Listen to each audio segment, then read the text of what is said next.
ভারতীয় নেশাজাতীয় সিরাপ ও অবৈধ পথে আসা গরু জব্দ করেছে ৫৩ বিজিবির আভিযানিক দল। চাঁপাইনবাবগঞ্জ জেলা প্রতিনিধি মোহাম্মদ সেতাউর রহমানের প্রতিবেদনে। চাঁপাইনবাবগঞ্জ সীমান্তে পৃথক অভিযানে ভারতীয় নেশাজাতীয় সিরাপ ও অবৈধ পথে আসা গরু জব্দ করেছে ৫৩ বিজিবির আভিযানিক দল।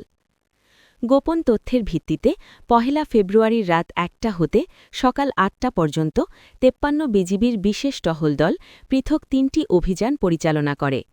অভিযানে ৩৫ বোতল ভারতীয় নেশাজাতীয় এসকাফ সিরাপ ও ৭টি গরু জব্দ করা হয়।